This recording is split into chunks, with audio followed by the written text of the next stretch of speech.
Microsoft's big acquisition is undergoing some more scrutiny, and I think that it should.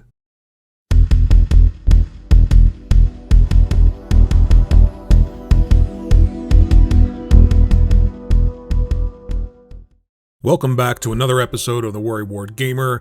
I want to make a video and I want to talk about one specific point that I thought about, and it's sort of central to this whole idea of monopoly or too big or competition being fair. When you look at the video game industry, you've got PlayStation, you've got Nintendo, and you've got Microsoft and the Xbox. That's what you have right now.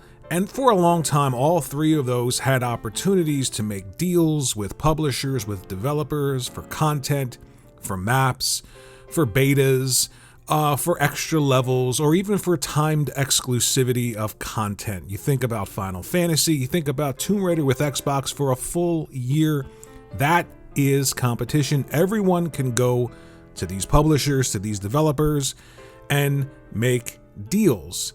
It keeps things a bit level, it keeps things a bit fair because the price tags aren't too high, aren't too low, and Nintendo, Sony, and Microsoft, for the most part, could make those deals. Now, of course, Nintendo and Sony had much more of a relationship with some developers and some publishers because of all the time that they've had in the industry, all of the goodwill that they built up, maybe with certain communities or certain developers and publishers. But for the most part, those deals were open to everyone. What I'm thinking about now is you have a company that essentially spent the amount of money on one acquisition that one of their competitors' market cap is equal to. Sony is around $88 billion market cap, the entire company. Microsoft, as a company, comes into the video game space.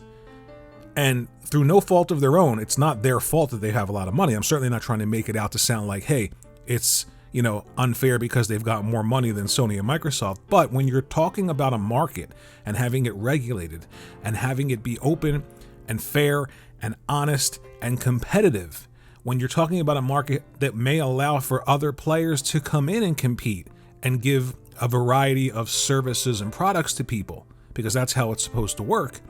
When you have one company that can spend on one acquisition essentially the entire net worth of another player in that market, I don't think that that leads to a fair marketplace. Essentially, Microsoft is taking huge losses with Game Pass.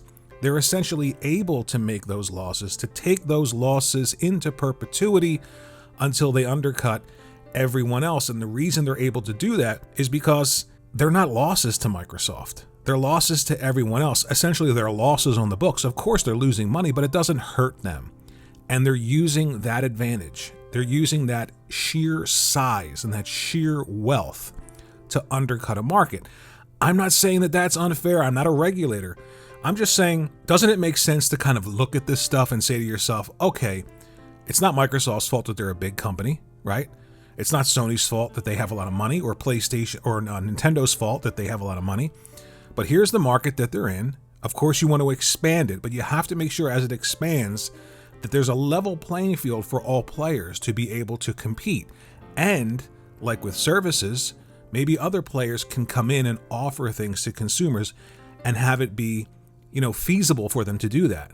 But what you have here is, and I want to stress this because to me, it's a big point. It might not be to you. You can let me know in the comment section below. But if you have a company that can say, we're in a market, we want to be in this market, and we want to be able to compete. We want everybody else who's in this market to be able to compete. We're here for everyone.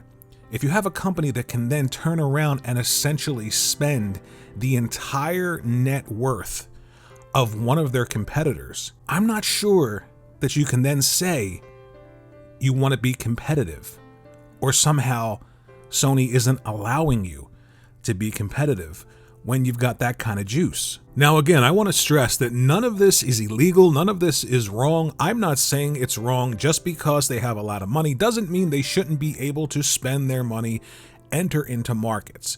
But there is a thing called regulation, and Microsoft was brung into court in the early 2000s for anti-consumer and monopolistic practices because of these very same practices. It can happen. It does happen. I'll give you another example.